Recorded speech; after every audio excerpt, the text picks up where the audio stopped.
Corre. Últimamente, Yellowstone ha estado enviando señales como nunca antes habíamos visto. Es como si, de una forma u otra, Dios mismo estuviera revelando algo a Estados Unidos. Una nueva piscina de agua azul lechosa, impresionante a la vista, pero que conlleva una corriente subterránea de peligro. Bajo la superficie de este tesoro nacional yace un supervolcán durmiente, capaz de remodelar el mundo en un solo momento. Y estas señales no llegan de forma aislada. Una tras otra, han aparecido, comportamientos extraños de la vida silvestre, cambios inexplicables en el terreno y repentinas explosiones de actividad hidrotermal. Los guardaparques han informado de manadas de alces en estampida sin causa, bisontes cargando por las carreteras como si huyeran de algo invisible, y aves que se elevan al cielo en confusa espiral. No se detuvo ahí. Pocos días después del malestar de Yellowstone, la Tierra tembló a miles de kilómetros de distancia, en la península de Kamchatka, Rusia. Un colosal terremoto de 8,8 grados, lo suficientemente potente como para provocar un tsunami, azotó el Pacífico. Poco después, uno de los volcanes más altos y peligrosos de Eurasia entró en erupción violentamente, dejando a los científicos preguntándose si podría haber una conexión oculta que vinculara estos desastres distantes. Hoy, vamos a descubrir la verdad detrás de lo que ha estado sucediendo en Yellowstone. Exploraremos las extrañas reacciones en cadena globales y nos preguntaremos si son meras coincidencias naturales o parte de un mensaje más grande predicho hace mucho tiempo por el propio Jesús. Así que, si aún no lo has hecho, asegúrate de suscribirte y activar todas las notificaciones porque lo que estás a punto de escuchar podría cambiar tu forma de ver los días venideros. Un agujero que bosteza, lleno de agua azul lechosa. Cuando los geólogos del Parque Nacional de Yellowstone pisaron la cuenca del Geyser Norris el 10 de abril de 2025, esperaban un día rutinario, solo otra comprobación de mantenimiento de las estaciones de registro de temperatura dispersas por el paisaje humeante. Era su primera visita a esta zona desde el otoño anterior, y nada en sus datos sugería lo que estaban a punto de encontrar. Pero a medida que se acercaban a un pequeño parche de vegetación conocido por los guardaparques como la Isla del Árbol, algo los detuvo en seco. Donde antes no había habido más que una extensión de terreno bastante sin rasgos distintivos, ahora se abría una nueva abertura de unos 4 metros de ancho, llena de agua del azul más pálido y lechoso. La superficie brillaba suavemente en el fresco aire primaveral, como invitando a una inspección más cercana. Sin embargo, cada instinto les decía que no era una piscina ordinaria. Su temperatura rondaba los 43 grados, lo suficientemente caliente como para escaldar, y su color sugería altas concentraciones de sílice y minerales extraídos de las profundidades. Alrededor de la piscina había una escena inquietante. Pequeñas rocas, algunas tan grandes como un pie de ancho, yacían esparcidas en un radio irregular, cada una cubierta con un barro fino de color gris claro. Las paredes de la piscina presentaban dos capas distintas, aunque una inspección más cercana reveló que la capa inferior era en realidad un residuo, marcando donde la línea de flotación había estado más alta. Todo apuntaba a un nacimiento violento reciente, una explosión hidrotérmica. Yellowstone ha visto su parte de tales eventos antes. Algunos, como la infame explosión del Geyser Port Chap en 1989, fueron capturados en tiempo real. Otros sucedieron mucho antes de que los primeros visitantes pisaran el parque, dejando cráteres de edad incierta. Pero esta nueva característica era diferente. Parecía haber aparecido silenciosamente en etapas en lugar de en una única erupción atronadora. Las imágenes satelitales revelaron una cronología precisa. El 19 de diciembre de 2024, no había nada en el sitio. Para el 6 de enero de 2025, se había formado una pequeña depresión. El 13 de febrero, la piscina estaba claramente establecida, su superficie azul claro ya captando la luz del sol invernal. Pero si hubiera habido una explosión lo suficientemente potente como para crear tal fosa en un instante, el equipo de monitoreo, especialmente la estación de infrasonido recién instalada, debería haberla detectado. Y, sin embargo, no hubo una señal clara. Los sensores de infrasonido, capaces de detectar el profundo y de baja frecuencia estruendo de las explosiones hidrotermales, solo habían registrado algunas anomalías débiles. La primera, el 25 de diciembre de 2024, Nochebuena, fue débil y no estuvo acompañada de actividad sísmica. Dos señales similares llegaron a mediados de enero y de nuevo el 11 de febrero, pero, de nuevo, sin terremotos, sin detonaciones estruendosas. La cuenca del Geyser Norris, donde apareció esta piscina, es ampliamente considerada una de las partes más dinámicas y peligrosas de Yellowstone. Se asienta directamente sobre un sistema hidrotermal inquieto, parte del vasto complejo volcánico que forma la caldera de Yellowstone. Debajo de los pintorescos paisajes se encuentra una cámara de roca fundida, lo suficientemente grande como para cambiar la faz del continente, si alguna vez hiciera erupción por completo. Y esta nueva piscina no era el único signo de cambio. En las semanas anteriores y posteriores a su formación, Yellowstone experimentó enjambres de microterremotos, más de 600 en solo unos días, junto con un extraño comportamiento animal. Se vieron manadas de alces corriendo sin motivo. Los lobos desaparecieron de sus territorios habituales y los bisontes cargaron por las carreteras como si huyeran de algo invisible. Incluso los cielos estaban inquietos, con bandadas de pájaros volando en patrones caóticos. Solo 16 días después de la intensificación de la actividad en Yellowstone, la Tierra tembló violentamente al otro lado del Pacífico. Frente a la península de Kamchatka en Rusia, un terremoto de magnitud 8.8 desgarró el lecho oceánico, desatando un tsunami que azotó las costas desde Siberia hasta Japón y envió alertas hasta Hawái. En cuestión de horas, el monte Kliuchevskaya, el volcán más alto y activo de Eurasia, entró en erupción en una exhibición de fuego, lanzando cenizas a 12 kilómetros de altura. ¿Fue coincidencia? ¿O hubo, como algunos geólogos sugieren cautelosamente, una conexión más profunda? Un cambio en las tensiones tectónicas globales donde la presión liberada en una parte del mundo desencadena sutilmente el caos en otra. Si es así, entonces la aparición de esta piscina azul de aspecto tranquilo en Yellowstone podría ser mucho más que una curiosidad local. Podría ser una pieza de un rompecabezas mucho más grande, una cronología de advertencia. El misterioso estanque azul lechoso fue solo el comienzo. Parecía pasar de ser un lugar de tranquila belleza natural a convertirse en el epicentro de algo mucho más ominoso. El 14 de julio de 2025, el Geyser Steamboat entró en erupción violentamente en Yellowstone. Comenzó en la quietud del amanecer. A las 4:47 de la madrugada, el geyser activo más alto del mundo, Steamboat, rugió con una furia no vista en años. Vapor y roca pulverizada se dispararon a más de 350 pies de altura mientras la tierra temblaba, bajo la fuerza de la explosión. El aire se llenó con el silbido del agua sobrecalentada y el olor acre de los minerales de las profundidades. Para los científicos apostados cerca, ya era un evento geológico extraordinario. Pero lo que siguió en las horas posteriores lo empujó al reino de lo insólito.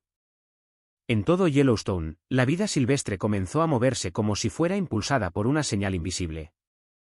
Manadas de alces salieron de los valles en una estampida atronadora. Bisontes cargaron por las carreteras del parque, ignorando los coches y los turistas en su camino, y depredadores como los lobos simplemente desaparecieron de sus territorios. En lo alto, bandadas de pájaros cuervos, halcones, gansos se elevaron al cielo en patrones caóticos y retorcidos, sus llamadas resonando contra las montañas. Los guardaparques, curtidos por años de observar los ciclos naturales de la Tierra, admitieron que nunca habían visto algo así. Era como si cada criatura viviente presintiera algo antes de que los humanos pudieran unir las piezas. Del 17 al 25 de julio, se registraron más de 600 microterremotos y una nueva chimenea térmica debajo de Yellowstone. En los días posteriores a la erupción de Steamboat, los instrumentos sísmicos de todo el parque comenzaron a registrar un enjambre de microterremotos, más de 600 en solo 3 días. Estos pequeños temblores, en su mayoría demasiado pequeños para que la gente los sintiera, pulsaron en las profundidades de la caldera de Yellowstone, insinuando un movimiento muy por debajo de la superficie. Al mismo tiempo, los drones de imágenes térmicas detectaron una nueva chimenea cerca de la cuenca de la Porcelana, lo suficientemente caliente como para derretir secciones del paseo de madera. Aunque no se produjo una erupción importante, el mensaje era claro: el sistema hidrotermal estaba activo, cambiando y quizás bajo presión. El 30 de julio de 2025, un terremoto de magnitud 8.8 golpeó frente a Kamchatka. Se emitieron advertencias de tsunami en todo el Pacífico. Luego, solo 16 días después de lo sucedido en Yellowstone, la Tierra tembló en el otro lado del mundo. Un inmenso terremoto de magnitud 8.8 golpeó el lecho marino frente a la península de Kamchatka en Rusia, desatando una violenta transferencia de energía que se propagó por el Océano Pacífico. El poder del terremoto fue tan inmenso que se sintió hasta Alaska, el norte de Japón e incluso partes de California. En cuestión de minutos, las alertas de tsunami se encendieron en los sistemas de monitoreo costero de toda la cuenca del Pacífico. Desde las Islas Kuriles hasta Hawái, las sirenas de emergencia ulularon y se emitieron órdenes de evacuación. Las imágenes satelitales revelaron el colosal desplazamiento de la placa del Pacífico, un claro recordatorio de las inmensas fuerzas interconectadas que operan bajo nuestros pies.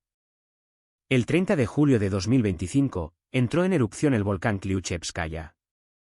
Como si el terremoto no fuera suficiente, sus ondas de choque parecieron despertar a uno de los gigantes dormidos de la Tierra. En cuestión de horas, el monte Kliuchevskaya, el volcán más alto y activo de Eurasia, entró en erupción con ferocidad.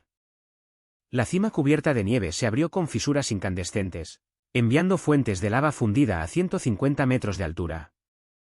Columnas de ceniza se elevaron más de 12 kilómetros, oscureciendo los cielos y obligando a cancelar vuelos hasta Vladivostok.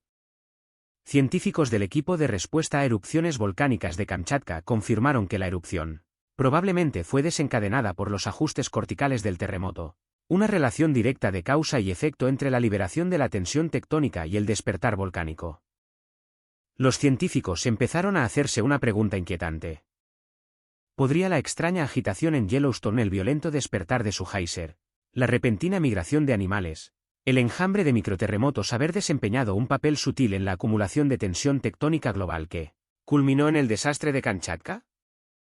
Aunque la ciencia convencional duda en vincular eventos tan distantes, sigue existiendo la posibilidad de que las placas, fallas y cámaras magmáticas de la Tierra estén mucho más interconectadas de lo que creemos.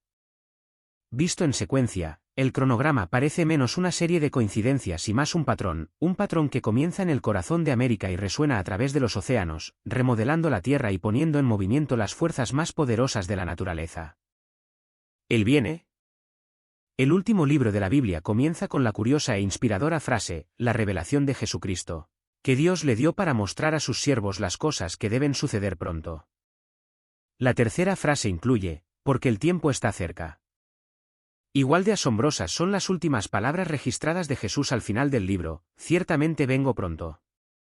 Jesús instruyó a todos sus seguidores a estar perpetuamente preparados para su regreso, como en Mateo 12 y 42, por tanto, estad vosotros también preparados, porque a la hora que no pensáis, el Hijo del Hombre vendrá. Dios presenta claramente el regreso del Señor como inminente.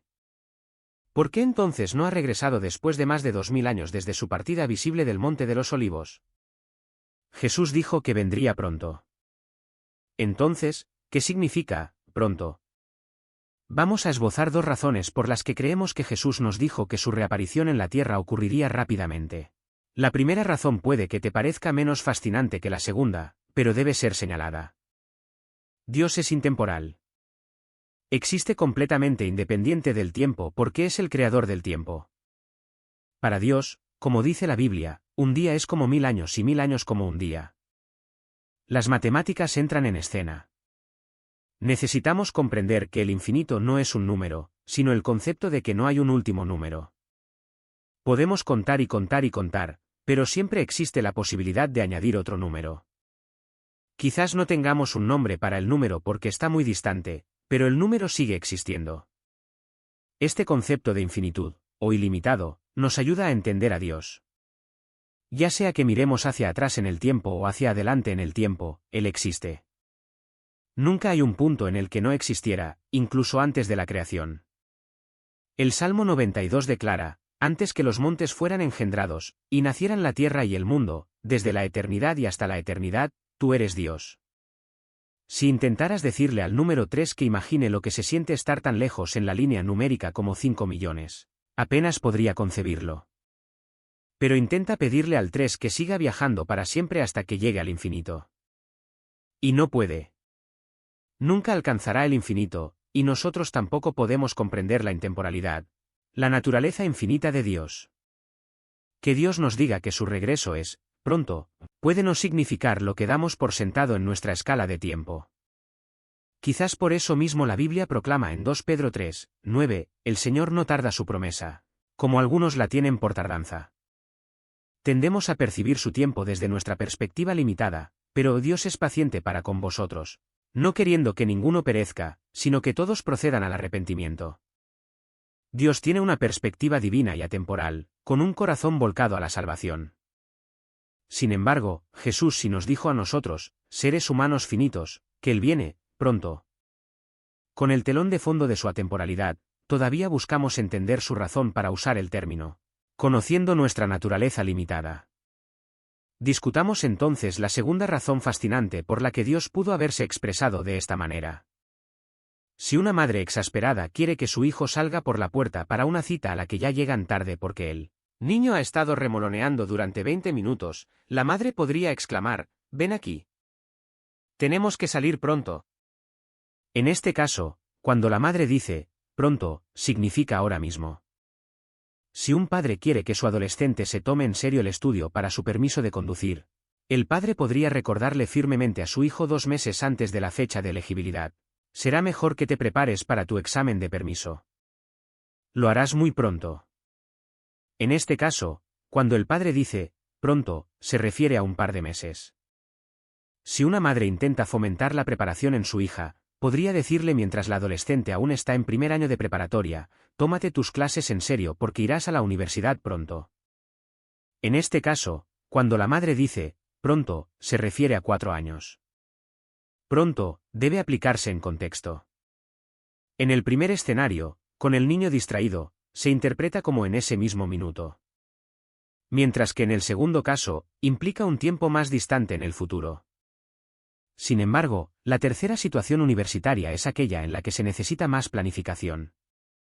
Muchos años de estudio serio y responsabilidad son necesarios para alcanzar la meta. En el último caso, pronto, nos llama a reconocer que se debe hacer mucha preparación porque el evento que se avecina es elaborado y trascendente. Jesús nos dice que Él viene rápidamente porque su venida es lo más importante en el universo. El único evento al que aspira cada cristiano. Todo lo que hacemos, decimos y somos está invertido en el futuro eterno al que Él nos conducirá cuando regrese. El único evento que no podemos perdernos y para el que no debemos estar mal preparados es la venida de Jesucristo a la tierra de nuevo para rehacer este mundo roto y pecaminoso en su reino perfecto. Su reaparición podría ser inmediata, en este mismo minuto. Podría suceder este año. También podría suceder en cientos o miles de años. En cualquier caso, nuestro saber que es, pronto, es completamente apropiado porque este es el evento para terminar con todos los eventos. Esta es la esperanza de todo creyente.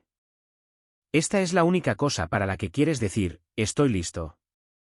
Porque la gracia de Dios ha aparecido, trayendo salvación a todos los hombres, enseñándonos a renunciar a la impiedad y a las pasiones mundanas, y a vivir con sensatez, justicia y piedad en la edad presente, aguardando la esperanza bienaventurada, la manifestación gloriosa de nuestro gran Dios y Salvador Jesucristo.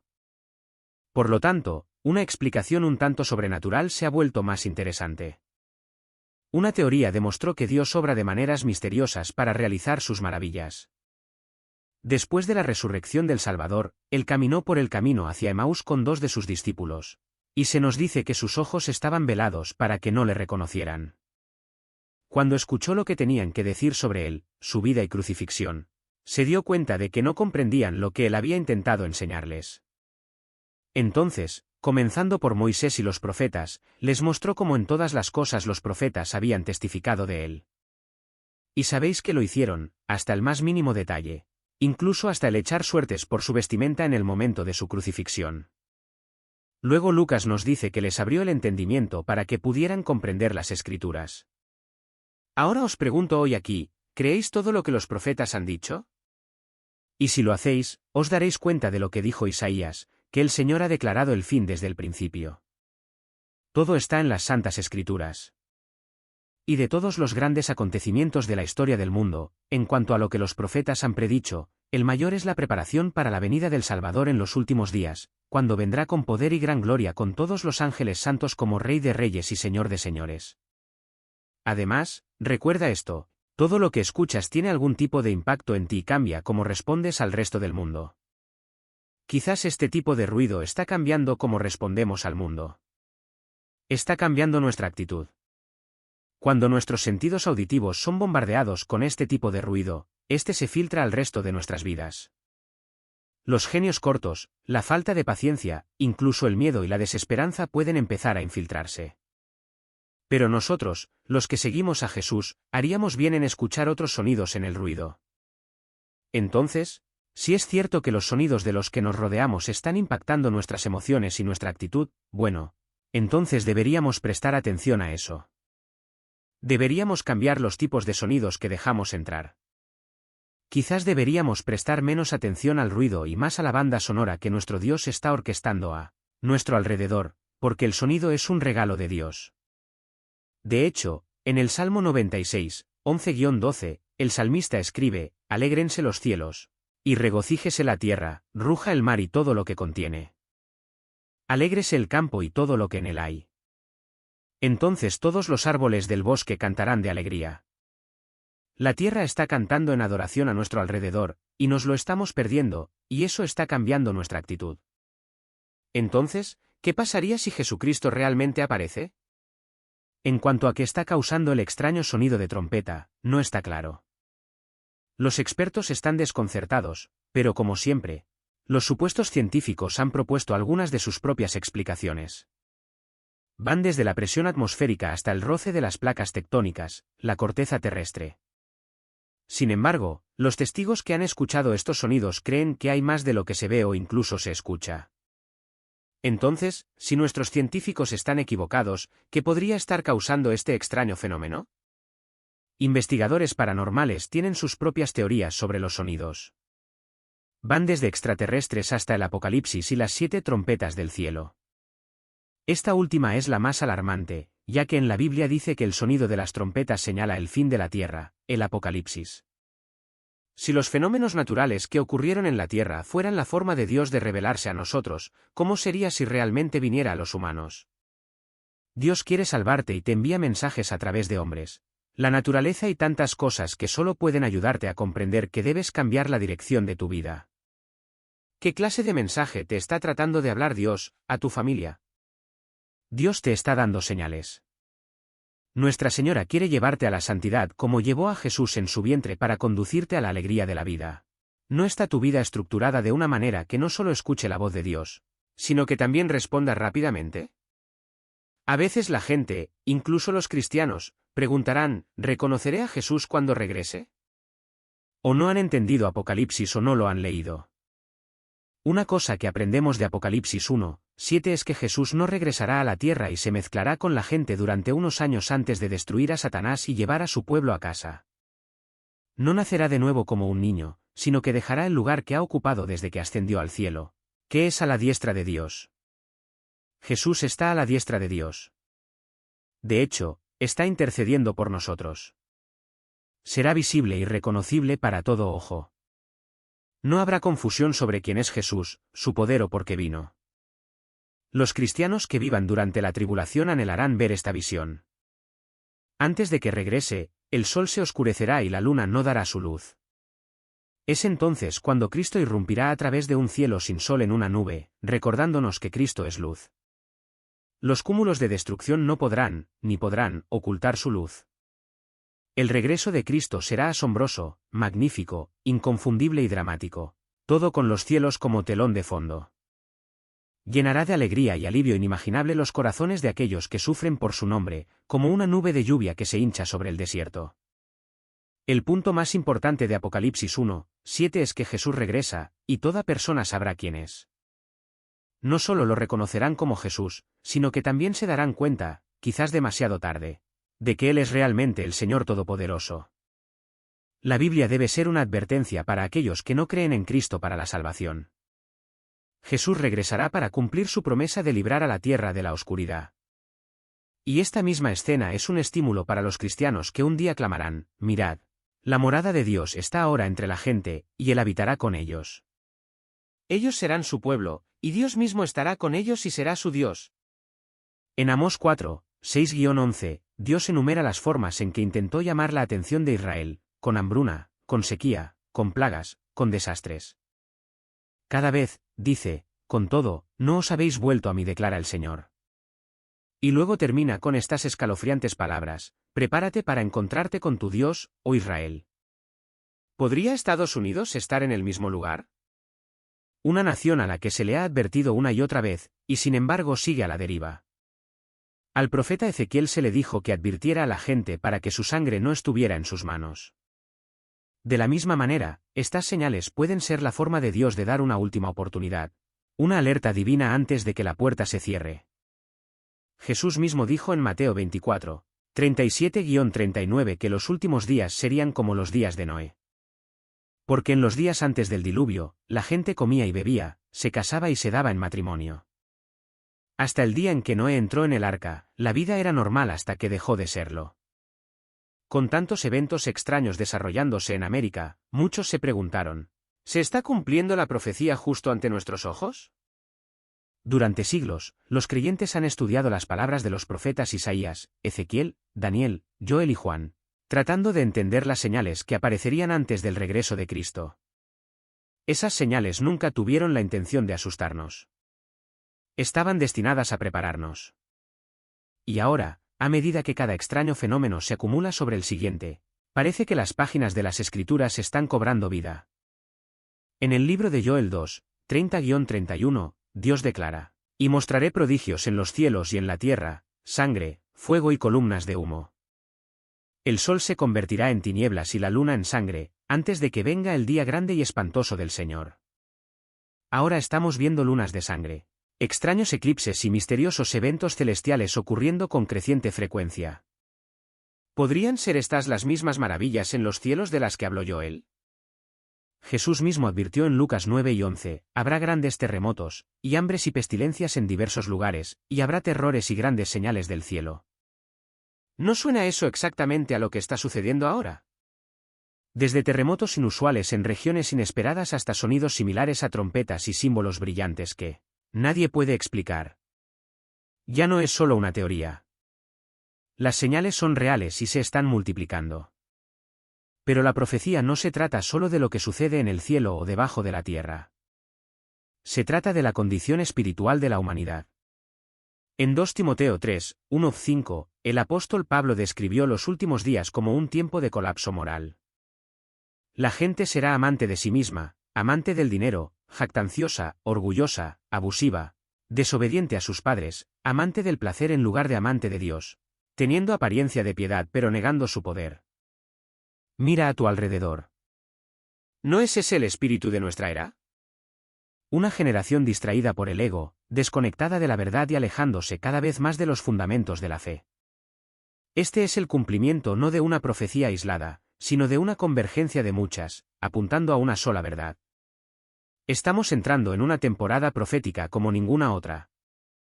Y mientras muchos descartan estas señales como coincidencia, la Escritura nos advierte que la ceguera espiritual cubrirá la tierra en los últimos días. En Mateo 24, 37-39, Jesús dijo, como fue en los días de Noé, así será la venida del Hijo del Hombre. Porque en los días antes del diluvio, la gente comía y bebía.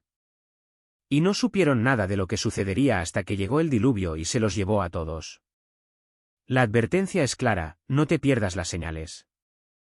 No seas como aquellos que siguieron con su vida, ignorando el temblor bajo sus pies hasta que fue demasiado tarde.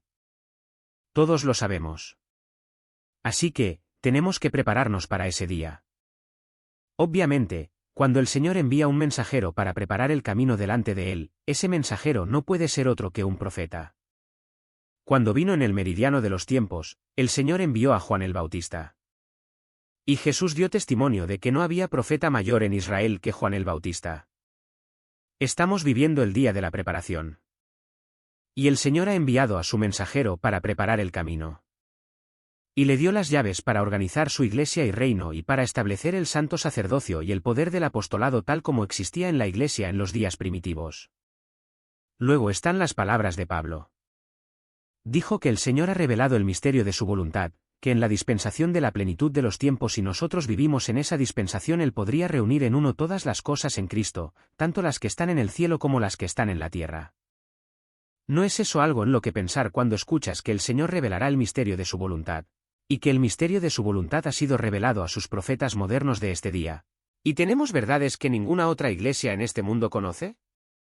Somos la única iglesia en el mundo que tiene un programa para unir todo lo que hay en el reino de los cielos con el reino de Dios aquí en la tierra, mirando hacia las escenas finales, cuando todos los reinos de este mundo y del mundo venidero estarán bajo la supervisión de nuestro gran Rey, el Salvador del mundo. Bueno, esas son solo algunas de las pequeñas cosas que deben hacerse. Ahora, hay muchas otras profecías que predicen su segunda venida. Y así, mientras estamos al borde de la eternidad, viendo cómo se desarrolla la profecía ante nuestros propios ojos, no nos cansemos ni nos volvamos complacientes. El tiempo de la fe pasiva ha terminado. Ahora es el momento de preparar nuestros corazones, nuestros hogares y nuestras manos para la venida del Señor. Él no se retrasa. Él es paciente, no queriendo que nadie perezca, sino que todos lleguen al arrepentimiento. No somos espectadores en esta línea de tiempo divina. Somos participantes, llamados, elegidos y confiados con la verdad para un tiempo como este. Las señales en los cielos, la agitación en las naciones, el surgimiento del engaño y los gritos de justicia, todos hacen eco de una verdad. El Rey viene. Seamos hallados fieles.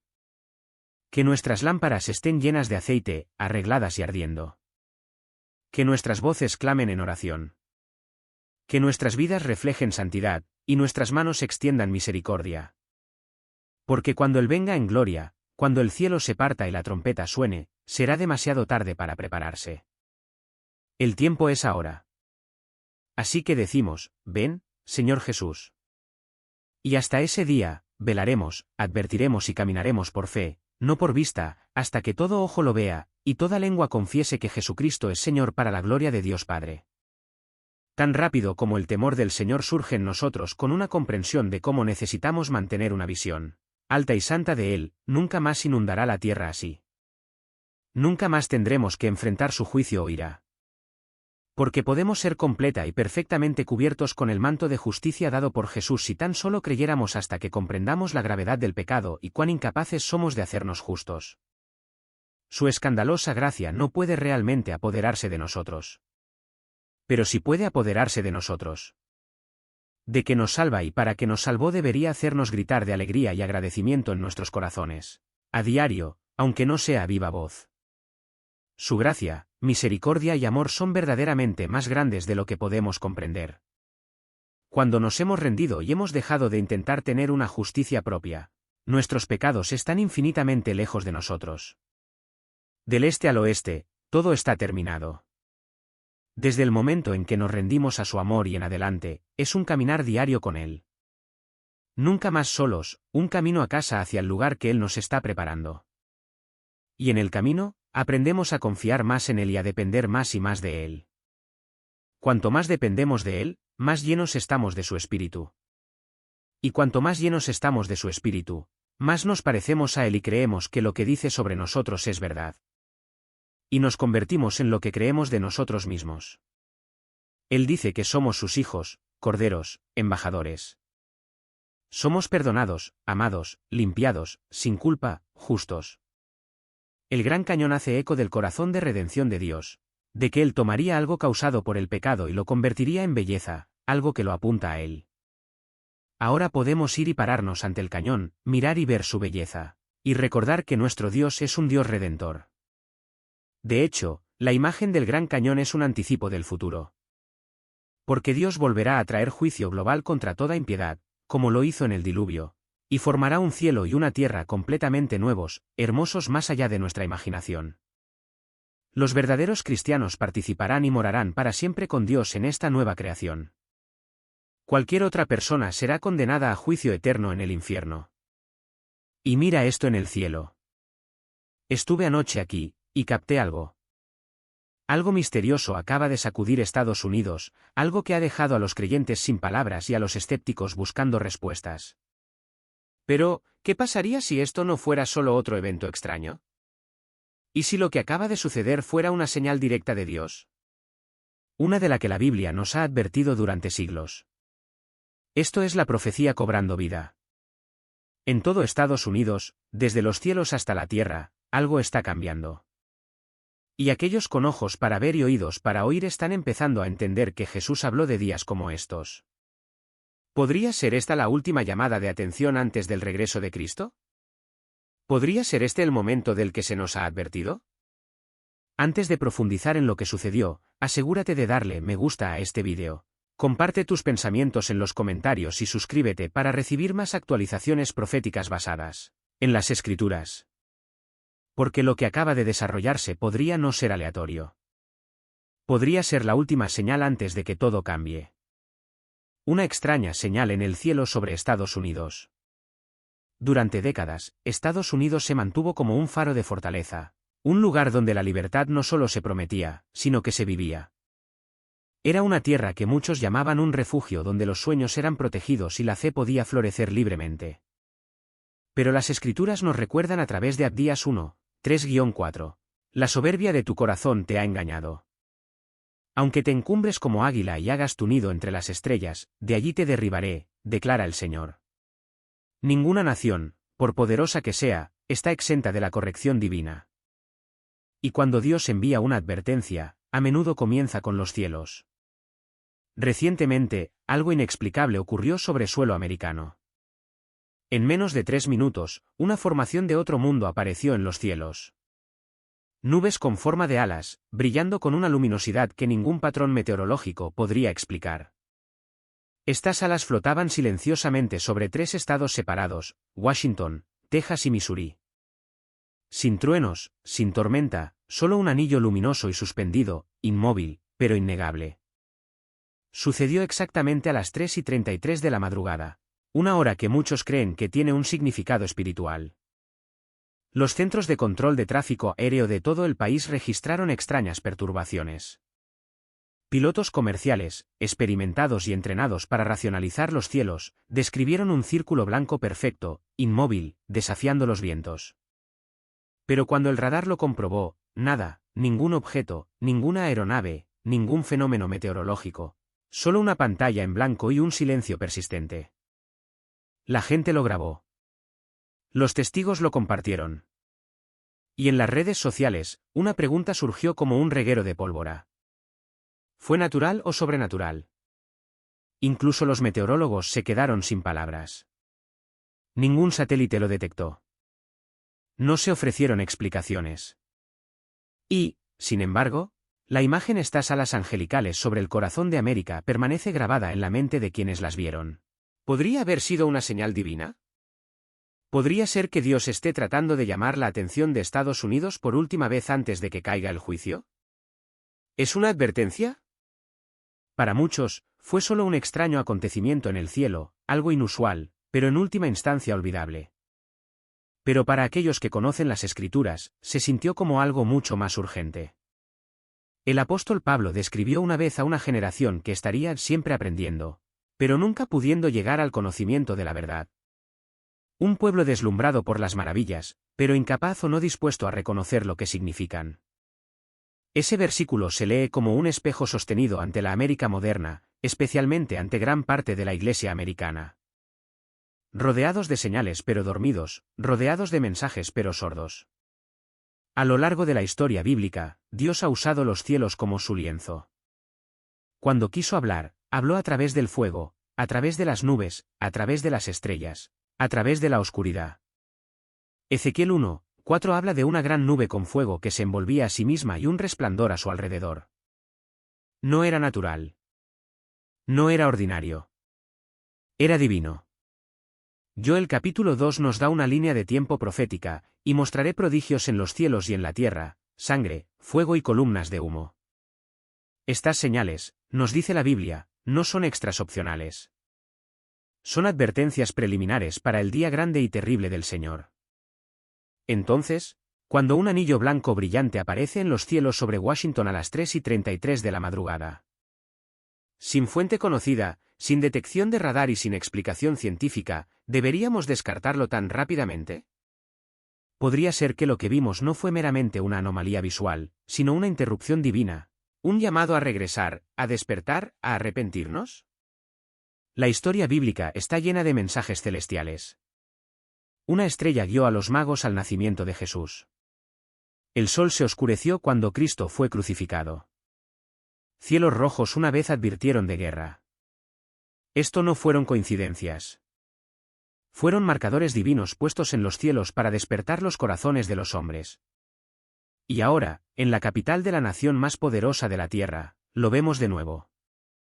Una señal, una luz, un momento demasiado perfecto para ignorar, pero demasiado misterioso para explicar. ¿Fue un juicio? ¿Una visitación? ¿Una última trompeta antes de que la puerta de la gracia comience a cerrarse?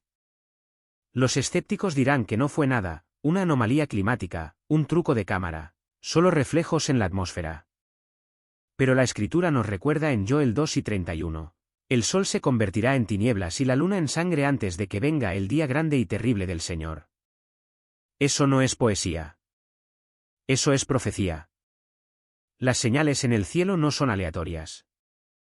No son para entretenimiento. Son advertencias, mensajes, alarmas que suenan en los cielos mientras la tierra duerme abajo. El velo se está adelgazando. El cielo está hablando. La invasión digital ha comenzado. Si Dios todavía habla a través de los cielos, ¿seguimos escuchando? Las extrañas señales en el cielo no fueron aleatorias. Fueron una advertencia, y la ubicación importaba. Washington, D.C. No es solo el corazón político de América. Es el centro de control. Las decisiones tomadas allí se extienden por toda la nación y el mundo. Y mientras esos anillos silenciosos y brillantes flotaban sobre la capital, algo más se desarrollaba discretamente en el suelo. Algo que tiene el potencial de cambiar la libertad tal como la conocemos. Mientras el mundo estaba distraído, se activó un cambio tecnológico masivo en ciudades seleccionadas de EU. Un programa federal, en desarrollo desde hacía mucho tiempo pero rara vez mencionado, entró oficialmente en funcionamiento. Vinculaba datos biométricos, incluidos escaneos de palmas y faciales, directamente a la actividad del consumidor. Y sucedió no el próximo año, no en un futuro lejano, sino ahora. En Chicago, los cajeros automáticos rechazaban las tarjetas y exigían las palmas. En Texas, los supermercados utilizaban software de reconocimiento facial para autorizar pagos. En Los Ángeles, a los pacientes se les negaba el acceso a las recetas a menos que su identidad biométrica coincidiera con el sistema. Esto no fue un fallo ni una prueba. Fue un despliegue sincronizado y en tiempo real, silencioso, rápido y completado en menos de 3 minutos. Las autoridades afirmaron que era por conveniencia, por seguridad, para detener el fraude. Pero el mensaje más profundo era este: si tu cuerpo no cumple, no participas. No puedes comprar. No puedes vender. No puedes vivir.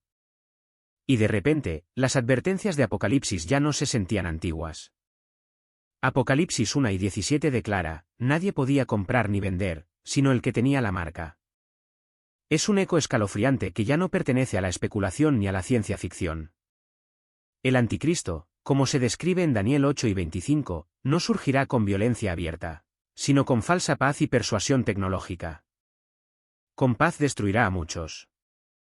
Así es como empieza, no con guerra, sino con comodidad, no con fuerza, sino con confort. La tecnología biométrica no es intrínsecamente mala.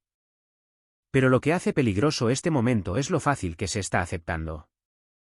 La gente no se resiste. La están acogiendo, incluso celebrando. Pero cada escaneo, cada aprobación, cada cumplimiento es una pequeña rendición de la soberanía personal.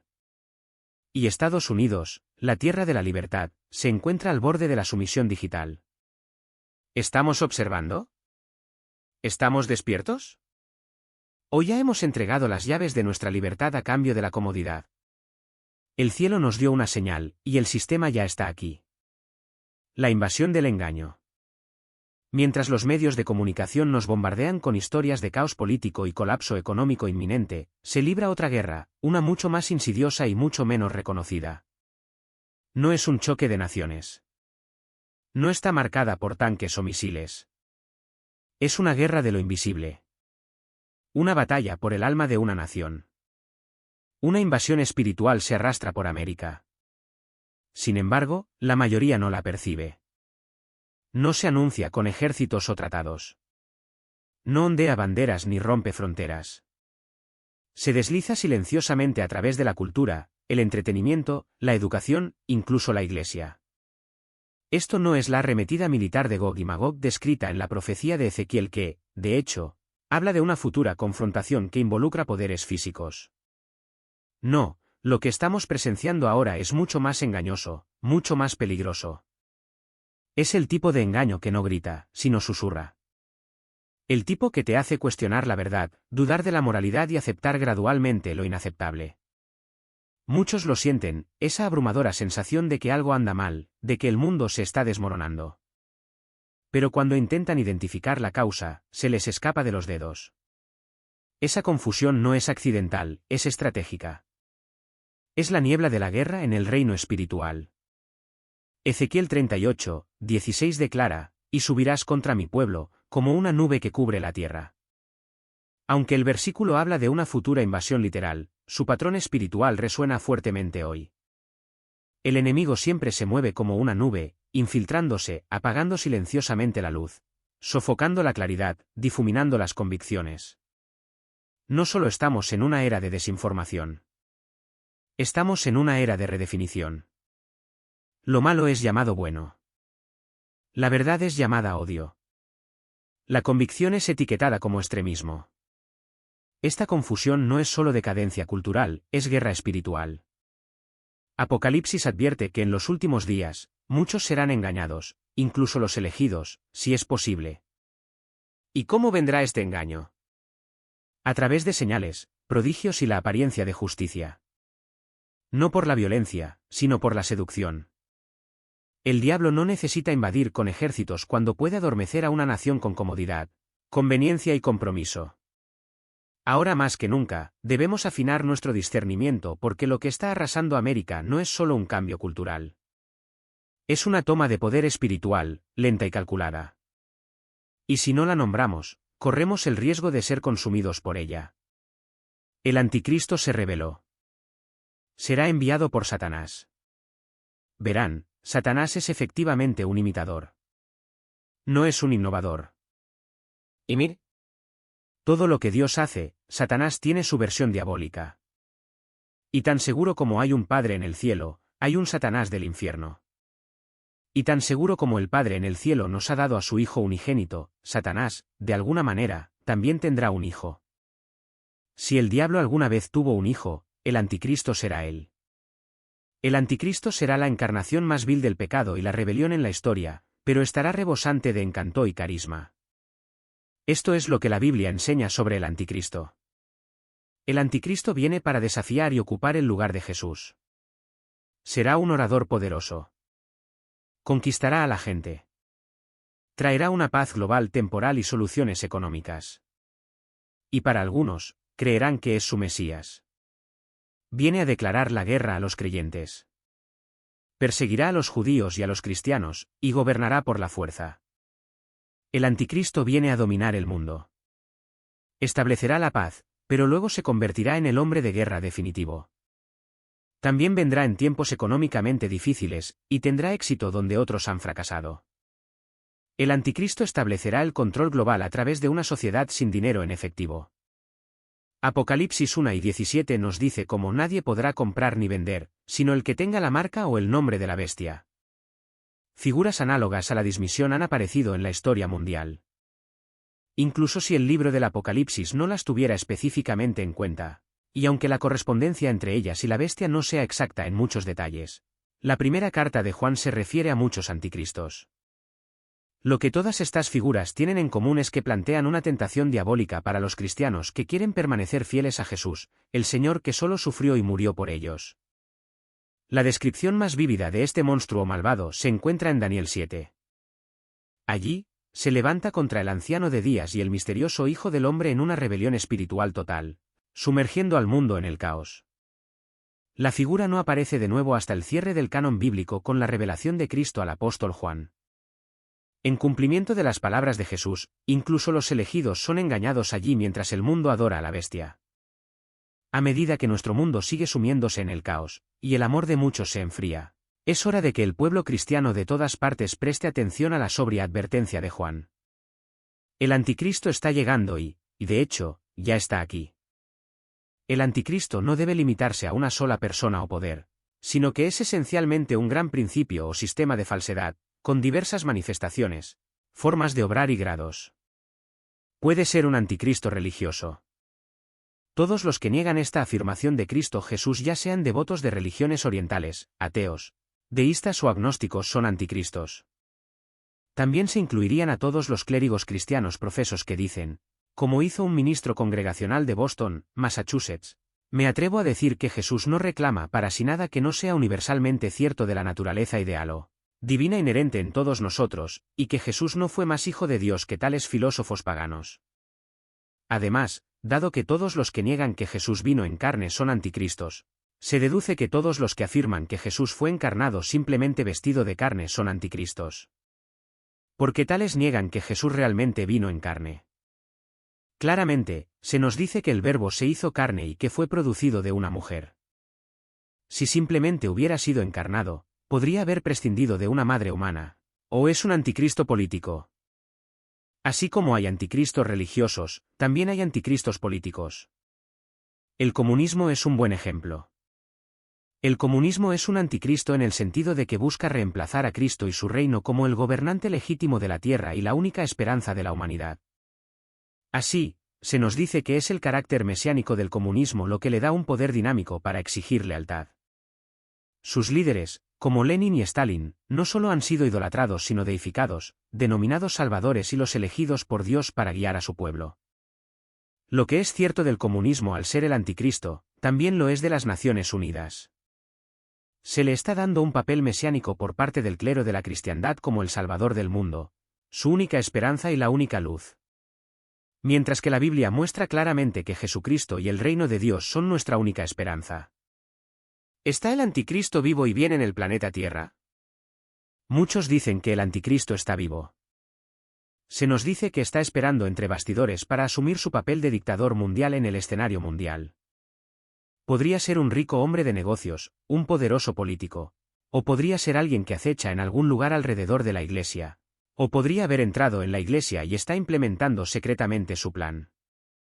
Incluso el notable e intemporal libro del padre Vincent Michel, El Anticristo, hace una declaración asombrosa del Papa Pío XII. El padre Michel subraya su investigación sobre los últimos días con esta cita del pontífice: ahora estamos ante la confrontación final entre la Iglesia y la anti-Iglesia. El padre Michel no pretende saber quién es el anticristo, dónde aparecerá o cuándo, pero sí alinea las señales de los tiempos, vinculando estas señales con las profecías en Daniel, el Nuevo Testamento, los primeros padres de la Iglesia y las voces proféticas modernas. Muchos teólogos evangélicos creen que la evolución del mal y el cumplimiento de las señales bíblicas que ocurren en nuestros días. Guerras, hambruna, plagas y enfermedades, terremotos, accidentes de tráfico, transporte rápido, escalada del conocimiento, violencia, ocultismo y el evangelio predicado se corresponden alarmantemente con el fin de la historia mundial tal como la conocemos. ¿Hasta dónde hemos llegado para recibir y adorar al anticristo? Parece que la creciente guerra de la sociedad contra la religión es una profecía apocalíptica clave. La moral parece evaporarse ante nuestros ojos. Se nos dice que el mal es bueno y la bondad es mal. Importunamos al cielo por misericordia mientras libramos esta guerra invisible contra Satanás y sus demonios. El anticristo se refiere a una persona específica que aparecerá al final de la era actual, justo antes de que Cristo regrese, y será la encarnación o el cumplimiento de todo mal. La palabra anticristo significa literalmente alguien que se opone a Cristo. Y eso es exactamente lo que será el anticristo, absolutamente opuesto a Cristo y a su pueblo. Aunque la Biblia no entra en detalles, está claro que el anticristo será parte del intento final de Satanás de detener el plan de Dios para el mundo. Recuerda, Satanás se opone totalmente a Dios. Y su único objetivo es bloquear los planes de Dios en todo lo que pueda. Lo intentó al principio de la raza humana con Adán y Eva. Y de nuevo, aunque sin éxito, al principio del ministerio de Jesús. A medida que se acerca el tiempo del regreso de Jesús, Satanás hará un último intento a gran escala para engañar al mundo y apartar a la gente de Cristo. ¿Está vivo el anticristo hoy? Podría ser que sí, y ese hombre vive entre nosotros ahora. De hecho, nos insta a estar alerta y en guardia.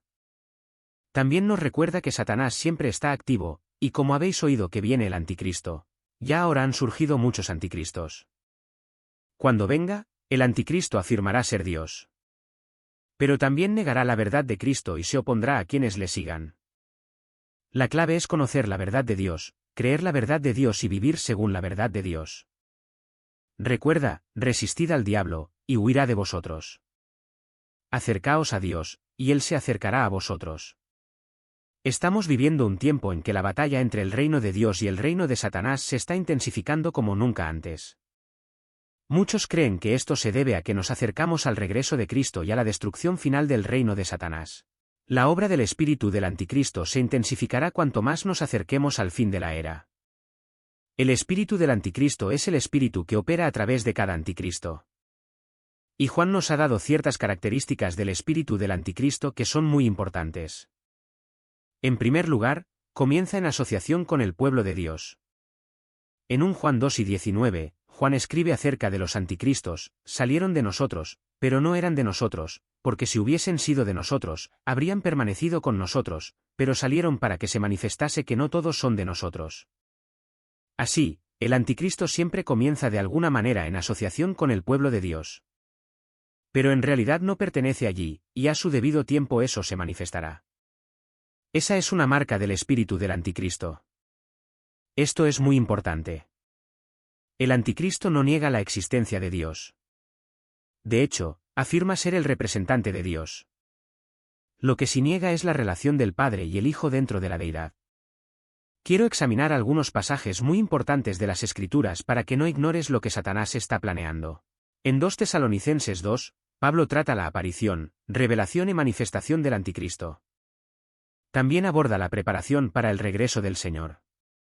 Y están muy estrechamente entrelazados porque el acto satánico final antes del regreso del Señor será la revelación del anticristo. De hecho, Pablo dice que el Señor destruirá al anticristo con el resplandor de su venida. Pablo escribió: no os dejéis conmover fácilmente en vuestro ánimo, ni os conturbéis, ni por espíritu, ni por palabra, ni por carta como si fuera nuestra, porque sabía que muchos cristianos estarían dispuestos a creer predicciones específicas sobre cuándo regresaría Jesús. Ciertamente, he escuchado muchas de estas predicciones a lo largo de mi ministerio, y me asombran las multitudes de cristianos que se obsesionan con ellas.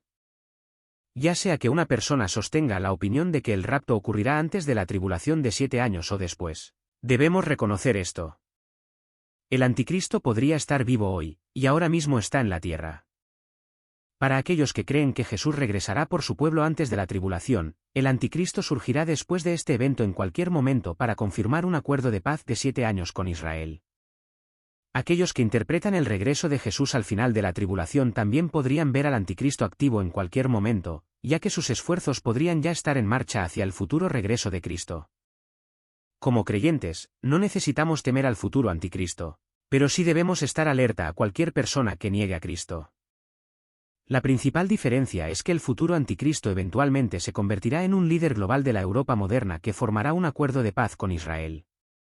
Cualquiera que encaje en esta descripción podría potencialmente encajar en el papel del anticristo venidero.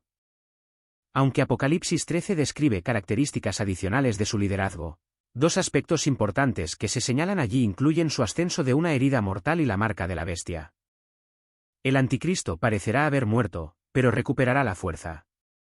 Además, forzará a todas las personas bajo su liderazgo a recibir una marca desconocida en su mano o cabeza para comprar y vender, representada por el número 666. También será un hombre de guerra. Su liderazgo se extenderá durante la tribulación. Apocalipsis 13, 7 declara: y le fue permitido hacer guerra contra los santos, y vencerlos. También le fue dada autoridad sobre toda tribu, pueblo, lengua y nación. Su objetivo serán aquellos que creen en Dios, incluyendo la persecución de los judíos en ese tiempo. Puede que no podamos identificar al anticristo hoy, pero puede que esté viviendo entre nosotros. No necesitamos vivir con miedo a este futuro líder maligno, sino que debemos centrarnos en el verdadero Cristo mientras esperamos su futura venida. Como creyentes, no tenemos por qué temer, porque nada de esto afectará a quienes conocen a Jesucristo. Sin embargo, sí afectará a los que están perdidos y sin Dios. Caerán bajo el hipnotismo sobrenatural de este líder ungido por el diablo. Y si no llegan a conocer a Jesucristo antes de que todo esto ocurra, quedarán atrapados en el engaño y la devastación en los que el mundo entero está a punto de caer en los días venideros. Por favor, date cuenta del momento crítico en el que estás viviendo ahora mismo. Jesús viene pronto. Aquellos que lo conocen escaparán de muchas de estas pruebas y tentaciones, pero aquellos que no lo conocen quedarán atrapados en el engaño y la devastación. Es bueno regocijarse de que escaparás, pero ¿qué hay de aquellos a quienes amas? ¿Qué vas a hacer para asegurarte de que escapen de los días malos que vendrán sobre la tierra? A la luz de esta clara enseñanza de la Escritura, ¿no crees que es hora de que te acerques a tus amigos y familiares no salvos y les hables de la sangre redentora de Jesucristo? Pídele al Espíritu Santo que te dé una oportunidad de hablarles. Luego, deja que Él llene tu boca con las palabras correctas mientras les suplicas sinceramente que hagan de Jesucristo el Señor de sus vidas. El día del juicio. La razón por la que el Evangelio de Jesús es precioso es que ofrece un rescate gozoso de un juicio furioso. La Biblia habla de la furia de la ira de Dios Todopoderoso. Y la Biblia exalta que Jesús nos libra de la ira venidera. Es el propio Dios Padre quien envió a Jesús para rescatarnos de su propia ira. Dios demuestra su amor por nosotros en que, siendo aún pecadores, Cristo murió por nosotros. Así que, habiendo sido justificados por su sangre, mucho más seremos salvos por el de la ira de Dios. Si un eclipse solar total señala el comienzo del día del juicio, ¿qué sucederá después? ¿Cómo pasará el mundo entero ese día?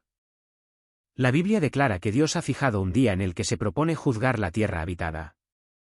Este día del juicio, también conocido como el juicio final, es cuando Jesús, el Hijo de Dios, juzgará a los vivos y a los muertos antes de destruir el cielo y la tierra antiguos, que están corrompidos por el pecado. El pecado puede definirse como todo aquello que se opone a la voluntad y a la ley de Dios. Incurrir en pecado es desobedecer o abusar de sus leyes. Debido a que el impulso de pecar reside en la naturaleza humana, la humanidad está corrompida y, hasta cierto punto, impulsada por las inclinaciones inmorales que viven en todas las personas. Esta es una consecuencia de la caída en el pecado en el jardín del Edén. Antes de crear su nuevo cielo y tierra, Dios debe eliminar todo lo que pueda producir o llevar pecado a su nueva creación. Jesucristo actuará como la justicia del juicio final. Como dice la Biblia, además, el Padre a nadie juzga, sino que ha confiado todo el juicio al Hijo. Todos los escépticos serán juzgados por Cristo en el gran trono blanco, y enfrentarán el castigo de acuerdo con los actos que hayan cometido. La Biblia es muy clara en cuanto a que los escépticos están acumulando venganza contra sí mismos, y que Dios dará a cada persona según lo que haya hecho. En el juicio final, el destino de los impíos y los incrédulos estará bajo el control del Dios Todopoderoso, quien evaluará a cada uno según el estado de su alma. Las Escrituras declaran que Jesucristo juzgará a toda persona que haya vivido. Aquellos que rechacen su oferta de salvación se enfrentarán al juicio del gran trono blanco.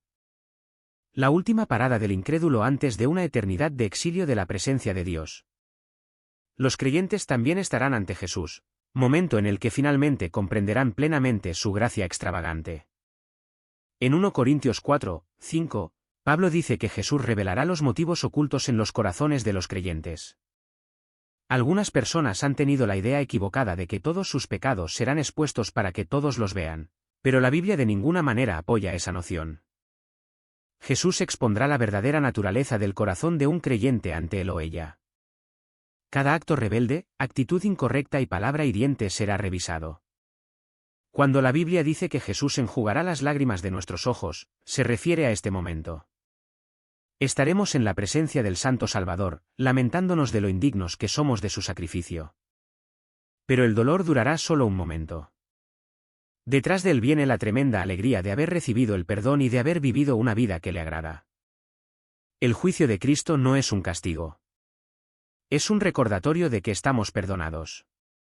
Por fin, comprenderemos plenamente la profundidad y la amplitud de su gracia. Los creyentes no necesitan encogerse ni agachar la cabeza durante el juicio, ni tampoco debemos arrepentirnos. El tiempo para eso ya pasó.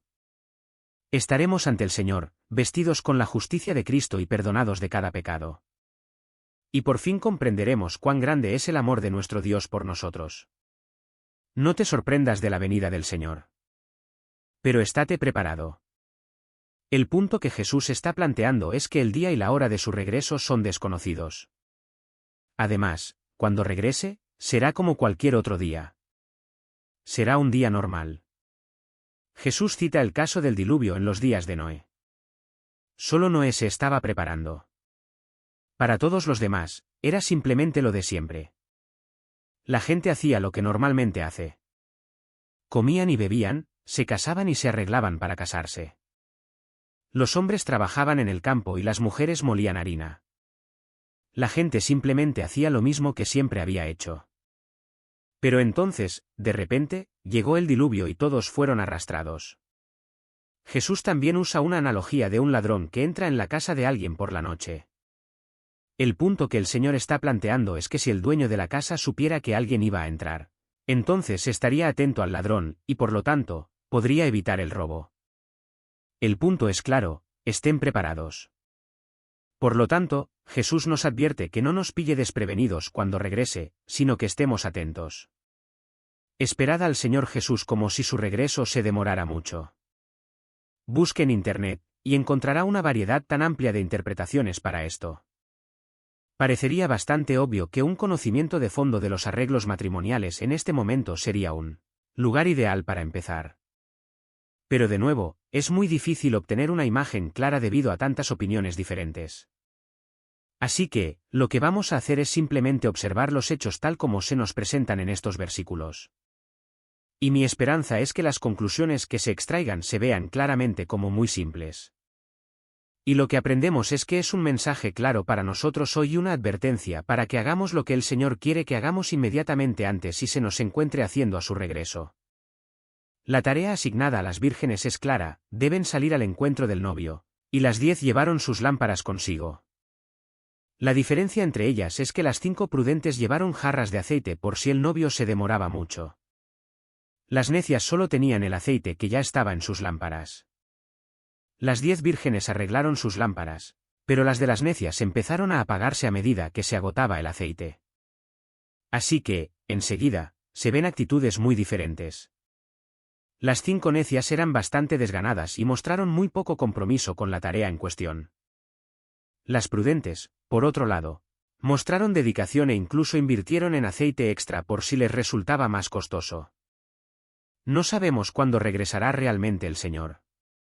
Y también, debemos estar preparados para el hecho de que podría tardar un tiempo, como en la parábola sobre el amo que estuvo ausente por un tiempo. Y ahora vemos que el novio tardó mucho en llegar. Hay un nuevo vídeo esta mañana que algunos dicen que podría ser la prueba de que no estamos solos en el universo. Algo extraño está sucediendo en Jerusalén ahora mismo. La gente reporta luces misteriosas en el cielo, sonidos extraños cerca del monte del templo, e incluso sueños y visiones inusuales. Al mismo tiempo, cada vez más personas en Israel están regresando a su antigua fe, y se están registrando cambios naturales inesperados en toda la región. ¿Podrían estar conectadas todas estas cosas? ¿Estamos presenciando señales de Dios que preparan al mundo para algo grande? Un milagro está sucediendo en Jerusalén. En los últimos meses, Jerusalén se ha convertido en el centro de una intensa discusión espiritual. Múltiples fenómenos extraños e inexplicables han sido registrados tanto por locales como por visitantes, relatos que muchos ahora llaman sobrenaturales. Testigos han reportado misteriosas luces brillantes que aparecen sobre el monte del templo, a veces formando patrones en el cielo que se asemejan a figuras angelicales con alas extendidas. Algunas de estas luces se movían en patrones sincronizados, dando la impresión de un ejército de ángeles flotando sobre la ciudad santa. Estas inusuales formaciones de luz se han visto de noche e incluso durante tiempo nublado o con niebla, cuando ninguna condición atmosférica conocida podría explicarlas.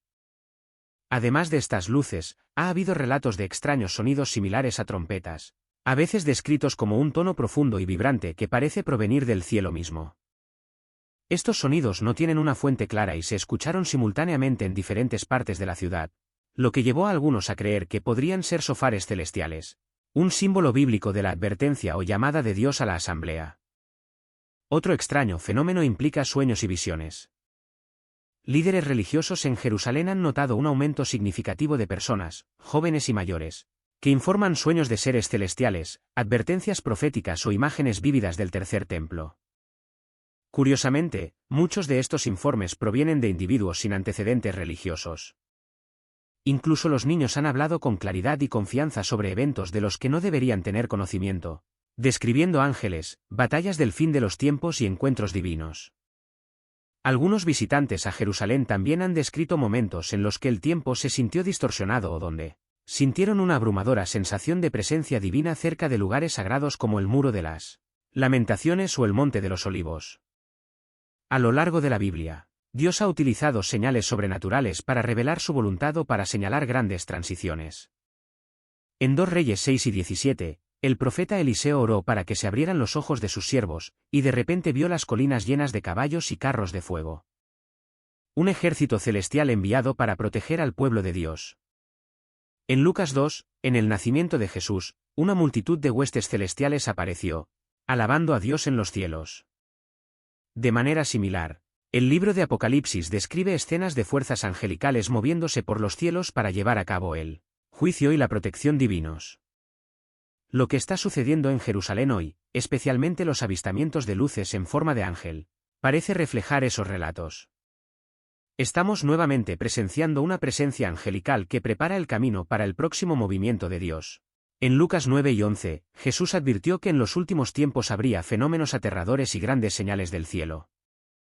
Las recientes apariciones en Jerusalén parecen ajustarse a esa descripción exacta.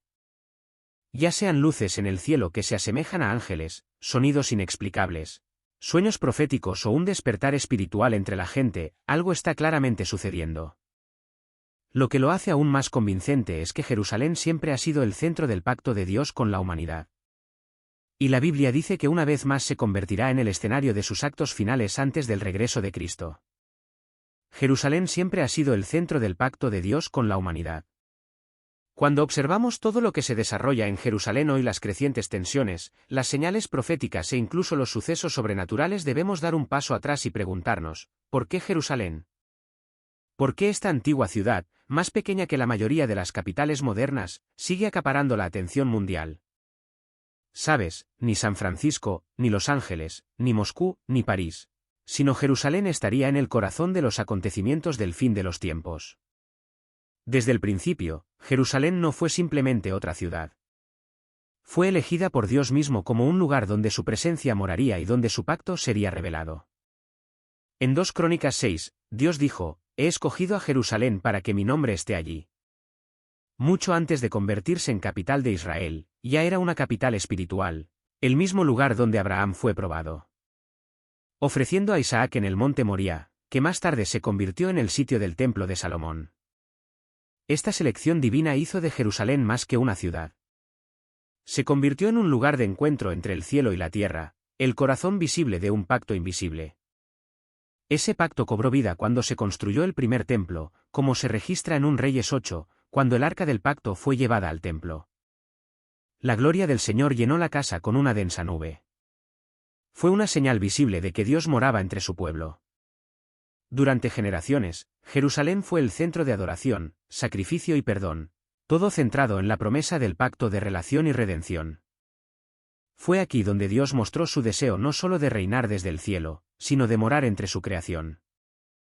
Incluso después de la destrucción del primer y segundo templo, el recuerdo de la presencia de Dios en Jerusalén ha permanecido vivo en los corazones de los creyentes durante miles de años. Pero el papel de Jerusalén en el plan de Dios no terminó con el templo.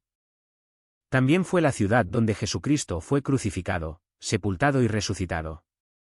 El nuevo pacto, la máxima realización de la promesa de Dios, fue sellado en una colina a las afueras de Jerusalén. Jesús, el Hijo de Dios, murió y resucitó en este mismo lugar, conectando para siempre a Jerusalén con la salvación para toda la humanidad. Él lloró por Jerusalén, oró con agonía en Getsemaní, y finalmente ascendió al cielo desde el Monte de los Olivos, prometiendo que un día regresaría al mismo lugar. Jerusalén no es solo parte de la historia bíblica. Es el escenario donde el plan eterno de Dios se desarrolló y donde se desarrollará de nuevo. Ahora, avancemos hasta nuestro tiempo. A pesar de miles de años, Jerusalén sigue siendo la ciudad más disputada de la tierra. Las naciones debaten sobre ella. Se han librado guerras por ella, y los planes de paz se han centrado en ella. ¿Por qué? Porque la Biblia lo predijo. Zacarías 12, 3 profetizó: En aquel día convertiré a Jerusalén en una piedra pesada para todos los pueblos. Todos los que intenten levantarla se lastimarán. En otras palabras, Jerusalén se convertirá en una carga internacional, un punto de conflicto global. ¿Y no es eso exactamente lo que estamos viendo hoy?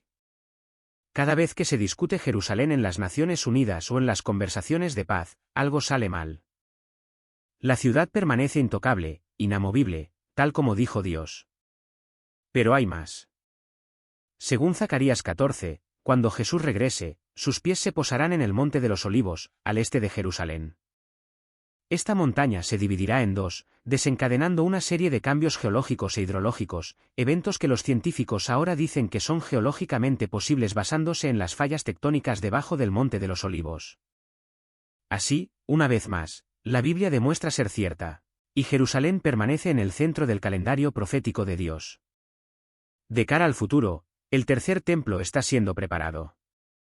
Los objetos sagrados están listos. Las novillas rojas han llegado. Los sacerdotes están siendo entrenados. Y todo esto, de nuevo, gira en torno a Jerusalén. Dios promete a Jerusalén. Hay dos pasajes importantes en la Biblia donde Dios promete bendecir a quienes apoyen a Jerusalén y maldecir a quienes no lo hagan. El primero se encuentra en Génesis 12, 1. En este pasaje, Dios hace promesas a Abraham. Dios promete tierra a Abraham. La primera parte de la promesa de Dios a Abraham fue la tierra. Hoy, la tierra se llama Israel. Esta promesa se repite en Génesis 15 a 17. Éxodo 23, 28-31 describe el límite de la tierra como extendiéndose desde el Mar Rojo hasta el desierto del río Éufrates. Una descripción más detallada de la tierra prometida se da en Números 34, 13. Dios promete hacer de Abraham una nación. La segunda parte de la promesa a Abraham fue que él, a través de sus descendientes, se convertiría en una nación. Esta promesa se repite en Génesis 17, 4. Israel se convirtió en una gran nación después de salir de Egipto. Hoy, ocupan solo una parte de la tierra que Dios les había prometido. Pero algún día, Dios les dará toda la tierra que prometió. Cristo reinará en este reino como el Rey de Israel. Dios promete bendecir y proteger. Tercero, Dios prometió proteger a la nación de Israel. Dios prometió bendecir a aquellas naciones que bendicen a Israel. Pero cualquiera que desprecie, degrade o busque dañar a Israel será maldecido por Dios mismo. Esta es la razón para apoyar a Israel. Cualquier nación del mundo que busque dañar a Israel encontrará la ira de Dios sobre ella. La ira de Dios vendrá cuando Él elija. Para algunos, no ocurrirá hasta el fin del mundo. Otro pasaje importante se encuentra en Génesis 27, 29. Tiene la misma idea que Génesis 12, 2-3. Dios castigará los pecados del antisemitismo. Cuarto, Ezequiel 25 demuestra que Dios castigará los pecados del antisemitismo y del antijudaísmo. No solo castigará a quienes atacan a Israel, sino que castigará a quienes se regocijen del sufrimiento de Israel. Eventualmente, Dios destruyó a una nación porque atacó a Israel. Otra nación fue destruida porque se regocijó cuando Israel fue atacada por otra nación. Además, otra nación fue destruida porque buscó venganza contra Israel.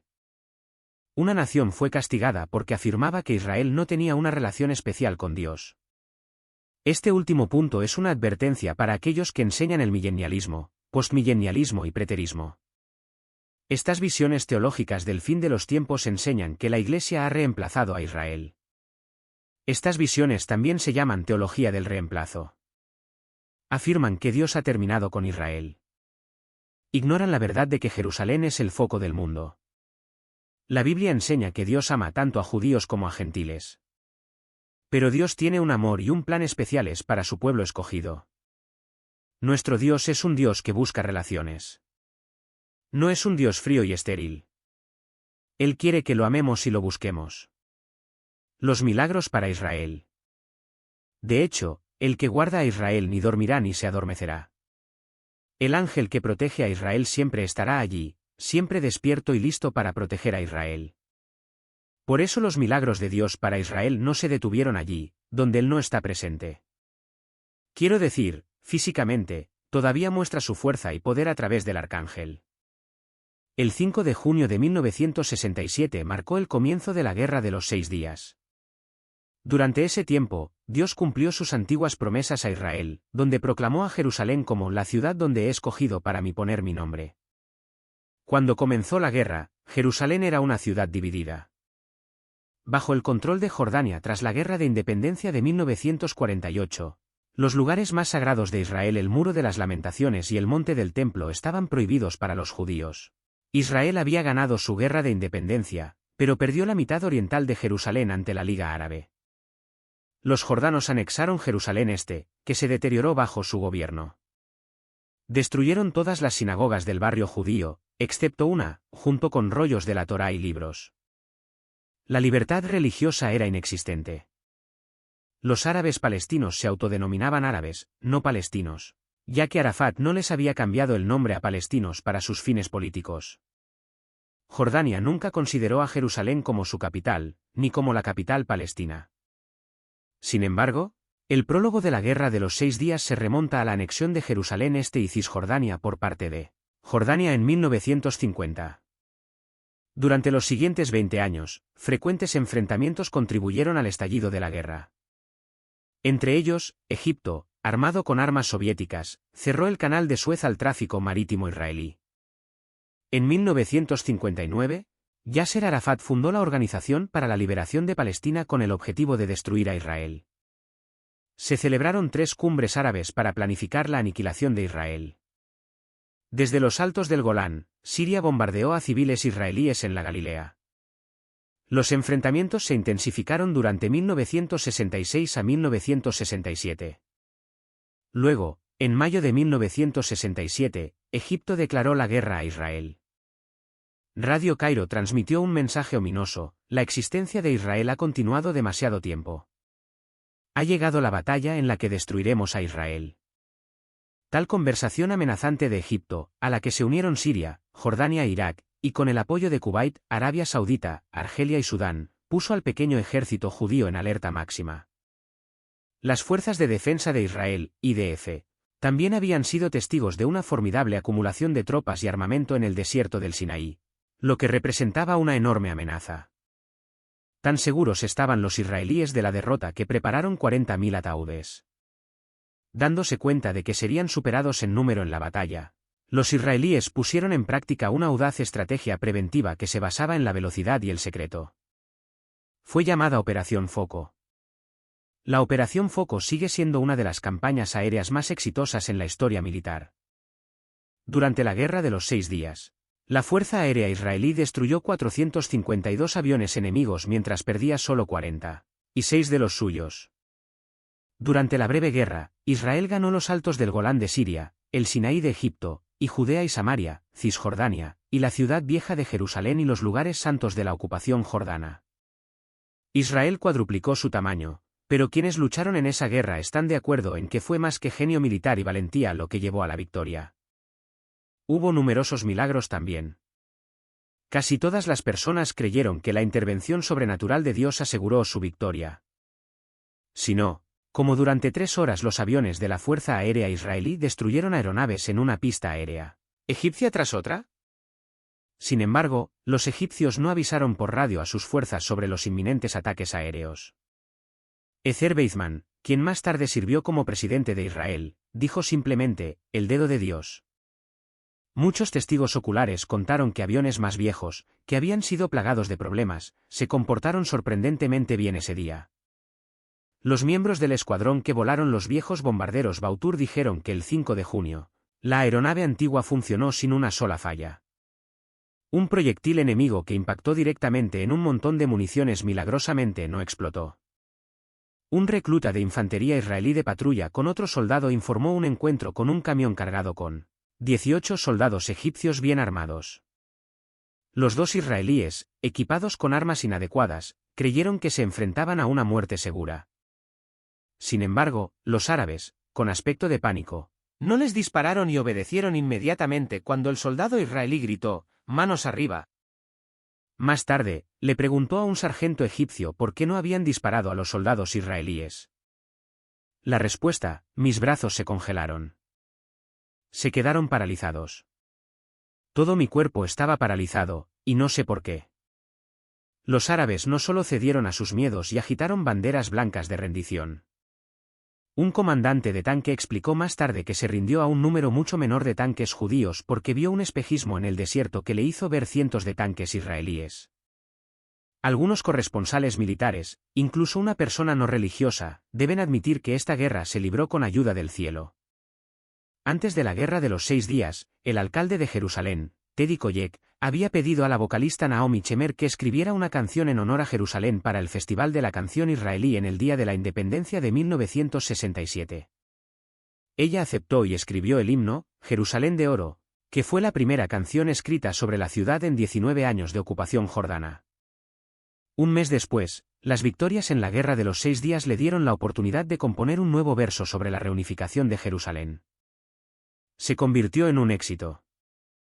Jerusalén de Oro, la ciudad eterna, amada tanto por judíos como por cristianos, cuna de sus fes, es un marcador trascendental en la historia mundial donde el Dios de Abraham, Isaac y Jacob volvió a demostrar su dominio sobre la tierra de Israel.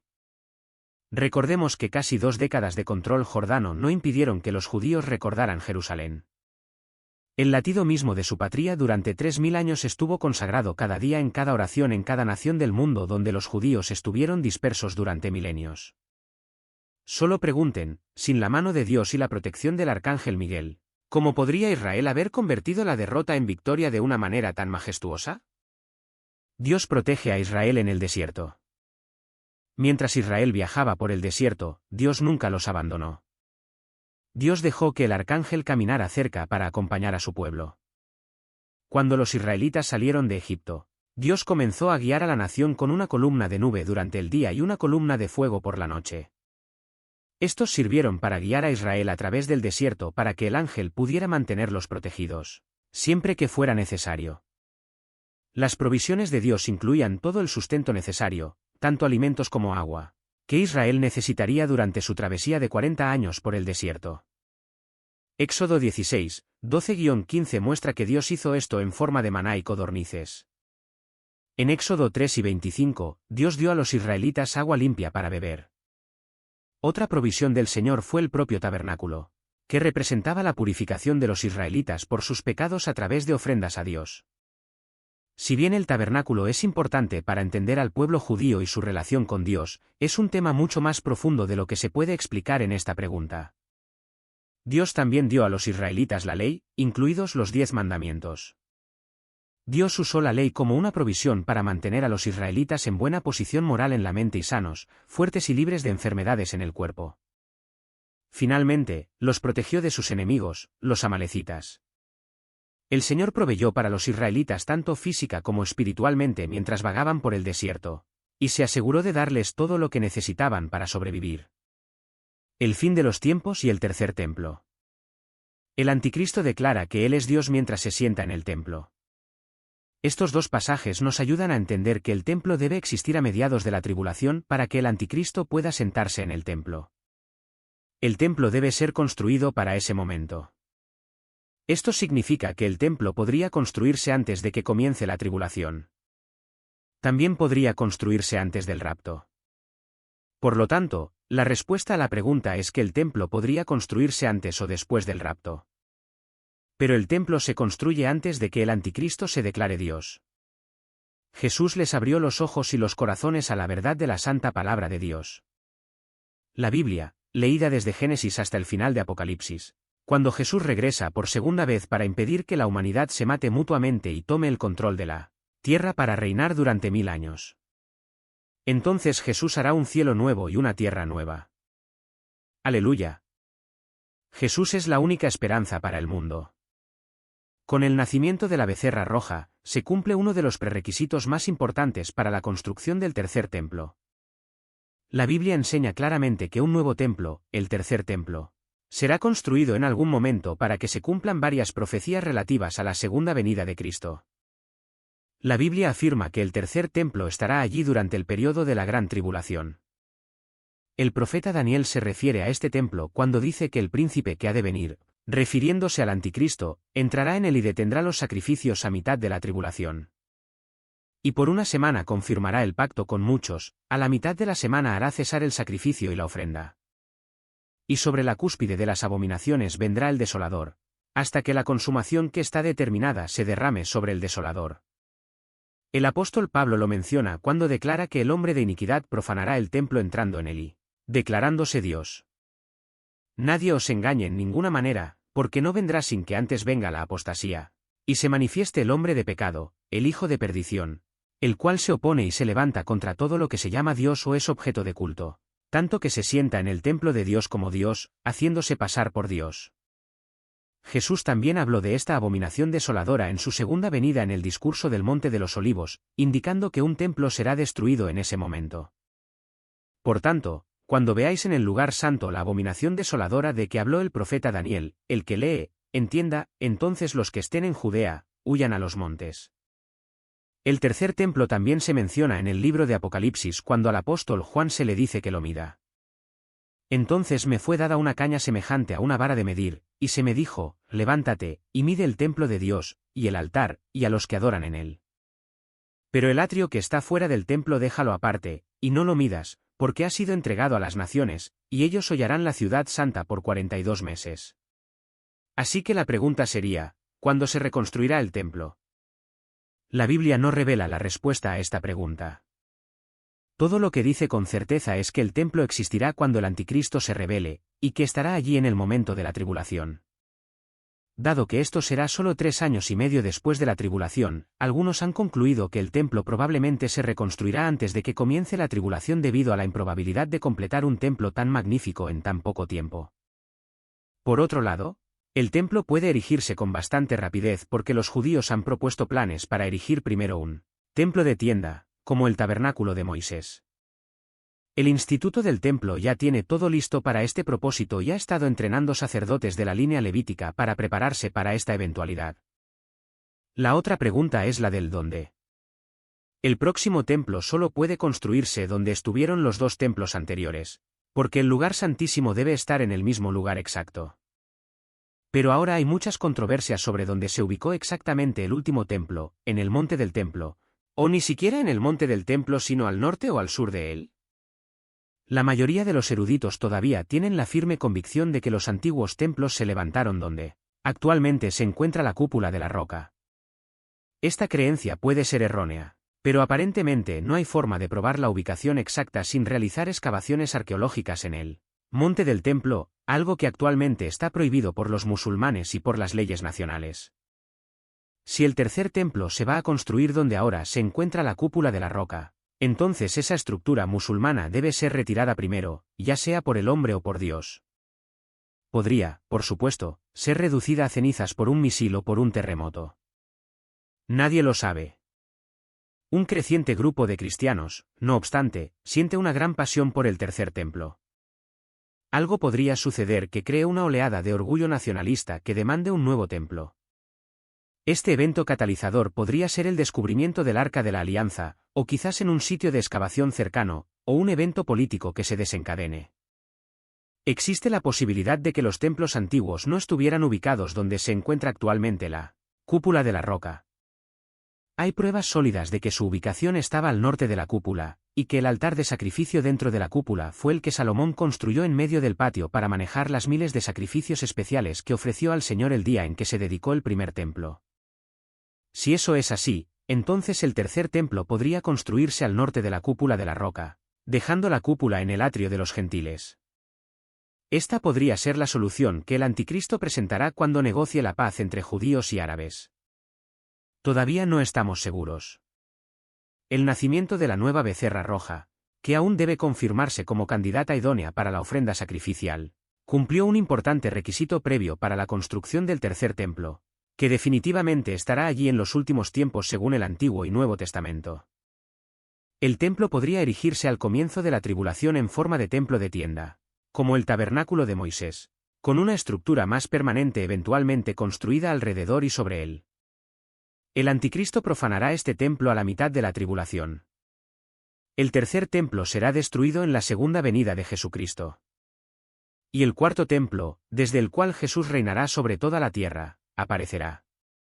Está descrito en detalle en Ezequiel 40, 46.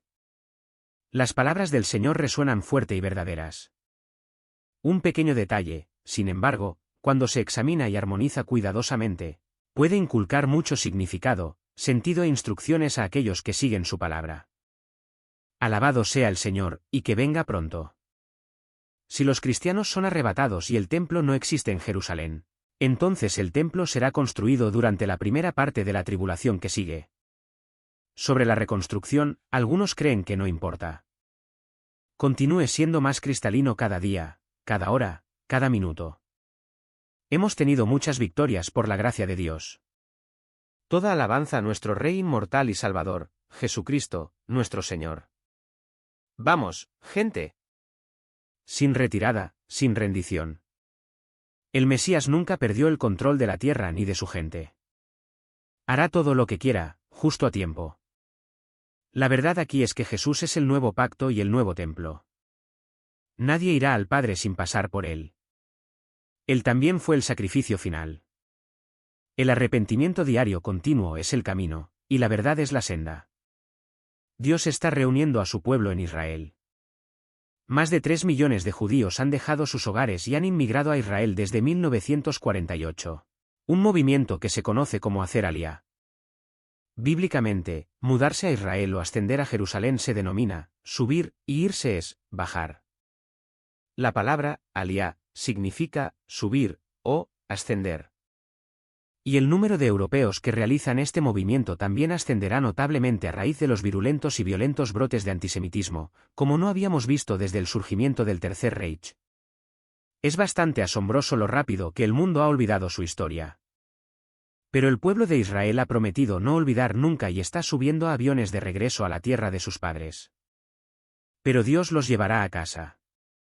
Por tanto, he aquí, vienen días declara el Señor en que ya no se dirá, vive Jehová que hizo subir a los hijos de Israel de la tierra de Egipto, sino, vive Jehová que hizo subir a los hijos de Israel de la tierra del norte y de todas las tierras a donde los había echado, punto.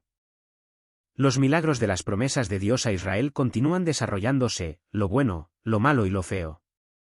En muchísimos lugares, las Escrituras nos preparan para el hecho de que Dios planeaba traer a su pueblo de regreso a su tierra a como de lugar. Con el antisemitismo descontrolado en todo el mundo, muchos judíos están decidiendo ahora que estarían más seguros en el Israel devastado por la guerra bajo la protección de las FDI que en Europa y están escapando mientras aún pueden. Están siendo cazados y acosados de vuelta a la tierra dada a sus padres. Tal como dice la Biblia en Jeremías 16, 15-16, el recogimiento del pueblo de Dios a su tierra es una de las profecías más frecuentemente predichas en la Biblia. Ha habido judíos viviendo allí mucho antes de 1948, comprando propiedades y trabajando la tierra, y las olas de inmigración continúan llegando. En Isaías 11:11, Dios prometió extender su mano para reunir a Israel de los 4 rincones de la tierra por segunda vez, siendo la primera de las tierras del exilio babilónico. También sabemos por Oseas 3, 4-5 que ocurriría en los últimos días. Y Amós 9:15 nos dice que nunca más serán desarraigados.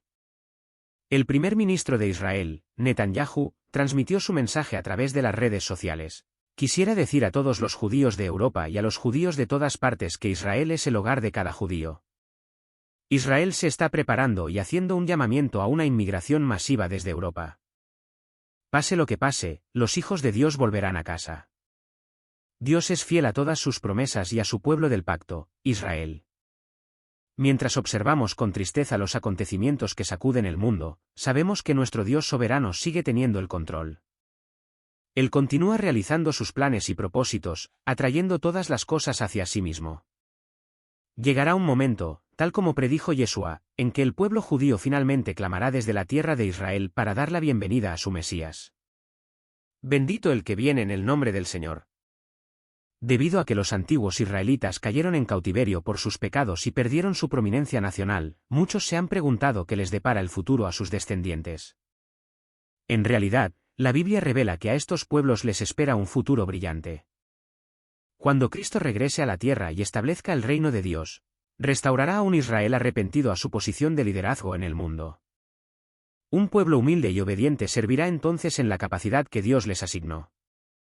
De hecho, En el camino para proteger y reunir a su pueblo de regreso a la patria de Israel, Dios siempre extenderá su mano para protegerlos mientras permite que el arcángel Miguel siempre esté a nuestro lado y nos apoye. Dios está ahí para todos. Pero el amor de Dios es infinito. Da la bienvenida a todos, incluidos los no israelitas. Aunque Dios eligió trabajar con la antigua nación de Israel, esta decisión no excluyó a personas de otras naciones, los gentiles, de llegar a comprender a Dios y servirle. Dios instruyó a los antiguos israelitas que debían respetar a las personas de otras nacionalidades que venían a vivir entre el pueblo escogido de Dios. En cuanto a observar la Pascua, Dios dijo: «Y cuando un extranjero habite contigo y quiera guardar la Pascua al Señor, sean circuncidados todos sus varones. Y entonces se acercará y la guardará, y será como un nativo de la tierra. Porque ninguna persona incircuncisa la comerá». Mostrando equidad para todos, Dios continuó: «Una misma ley regirá para el nativo y para el extranjero que habite entre vosotros». Más tarde, Dios añadió: «No maltratarás al extranjero ni lo oprimirás, porque extranjeros fuisteis en la tierra de Egipto». Cuando el Espíritu Santo fue concedido a los seguidores de Jesús y la Iglesia del Nuevo Testamento fue establecida en el día de Pentecostés, las personas en esta congregación inicial eran inicialmente judíos, descendientes de Judá, una de las 12 tribus que componían el antiguo Israel. Debido a que Dios había escogido y trabajado específicamente con sus antepasados y ahora continuaba haciéndolo, ellos se entendían a sí mismos como parte de la mancomunidad de Israel, lo que les daba acceso a los pactos de promesa de Dios. Estos judíos, que fueron los primeros cristianos, no comprendieron completamente que Dios también iba a traer a los gentiles a la Iglesia. A través de la concesión milagrosa del Espíritu Santo a un gentil llamado Cornelio y a su casa, así como Dios lo había hecho previamente con los judíos en el día de Pentecostés, Pedro y los miembros de la Iglesia del Nuevo Testamento llegaron a comprender que Dios ahora también estaba llamando a personas de diferentes orígenes étnicos.